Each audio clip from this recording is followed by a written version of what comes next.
The blood-covered guard walked into the throne room, armor clanking with every step. The adventurers tried to betray us. And where are they now?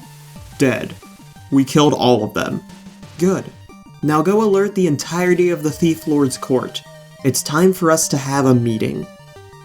Meanwhile, a few months earlier, the sky was dark off the coast of the island, with a thunderstorm sinking a handful of the rowboats that were trying to make their way to land.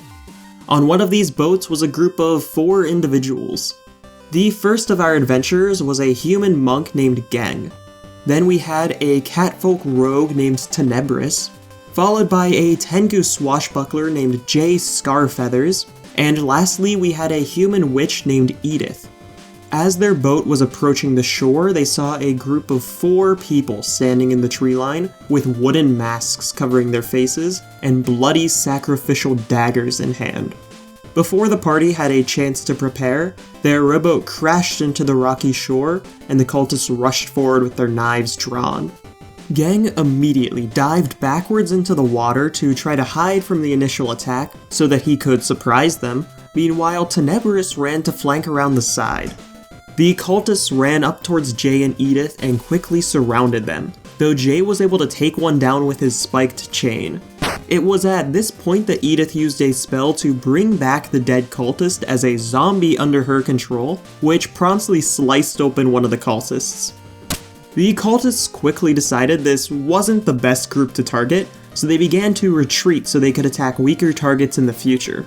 However, Tenebris and Geng began to chase after the remaining 2 cultists to prevent them from escaping. Meanwhile, Edith and Jay began to work on healing the damage they took. So, what's your story, old-timer? Well, you see, I was my village's medicine woman, and the religious authorities came and told me I could either choose death or the island. I chose the island. They suspected me of witchcraft. They may have been right, but it was just small things to help my community. I never meant to hurt anybody. Ah, so you're from the Holy Republic then? Yes. Unfortunate.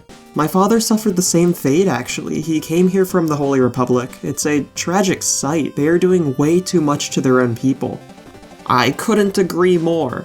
Are you here looking for your father? Not exactly. I'm here on my own accord.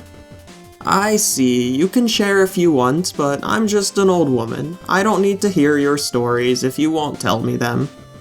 Edith used some of her potions to heal Jay and then gave him a vial of spear frog poison. Here, take this poison. If you put it on your weapons, then they'll be even more effective against any other enemies we meet. Thanks, though don't you think that this could be better used by the catfolk with the daggers who landed with us? I don't trust any of those other whippersnappers. They just ran off and left a poor old woman on the beach.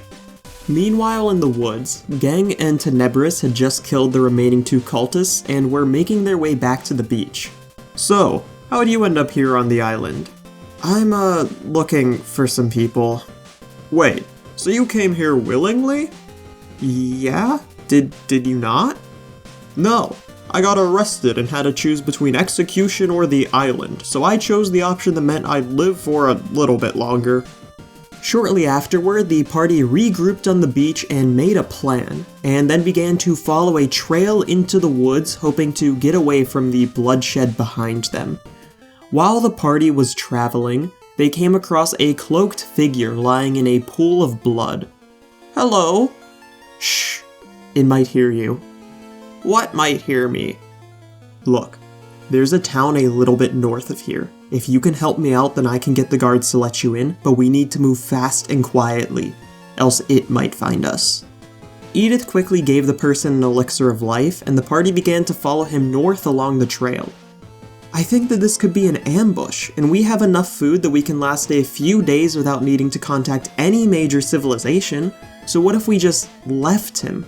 I feel like someone wouldn't purposely injure themselves just for an ambush, though if it is one then I bet we could fend off any attackers. I mean, just look at what we did to those cultists. Luckily for the party, the hunter was not leading them into an ambush, and after a few minutes of traveling through the woods, they arrived outside a wooden wall surrounding a small town. When the guards saw that the hunter was with the party, they quickly opened the gates and the party entered the village of Mirefield. They followed the hunter down the street into the house of the local medicine man, who began to work on healing them. So, what got you this time? Was it a dire frog again? Actually, it was a pack of raptors. They ripped my leg up good and I barely managed to make it out with my life. Wait, we were hiding from raptors? We probably could have taken them. No, the raptors were long gone by the time you found me. We were trying to hide from something else. We aren't entirely sure what it is, but the locals have started calling it the Watcher. It usually hunts at night, so I try to always get back to town before sundown, but that didn't exactly work out today. Honestly, I'm surprised we're all alive right now. Alrighty then, don't go out at night, understood. Since we didn't get a chance to ask before, what's your name? I'm Jay. The name's Tassar, and thank you for the help out there. I'm not sure I would have survived if it wasn't for your group finding me. If you ever need help with something, then feel free to let me know. I owe you one. The party then left the medicine man, who they learned was named Volmer, to work on patching up Tassar's leg while they went to look for somewhere to get some sleep for the night. They quickly found the Ancrav Claw Tavern and went to their rooms. That night, Edith had a dream where she was alone in the middle of a graveyard. With a shovel in hand, she slowly walked through the foggy, unkept mess of a cemetery. As she trudged through the dreary landscape, she heard her patron's voice speak in her head, echoing the name Lanson Elafir. Eventually, she found his gravestone and quickly woke up. However, Edith wasn't the only person with a strange dream that night, because when Tenebris fell asleep, he found himself alone in a dark jungle, with only the light of the full moon to guide him through the gloomy expanse. He could feel like something was following him, and he began to quickly move away. He traveled for 1, 2, 3 hours with the sense of being followed never quite going away, when his hand brushed up against a rolled up piece of parchment on the floor.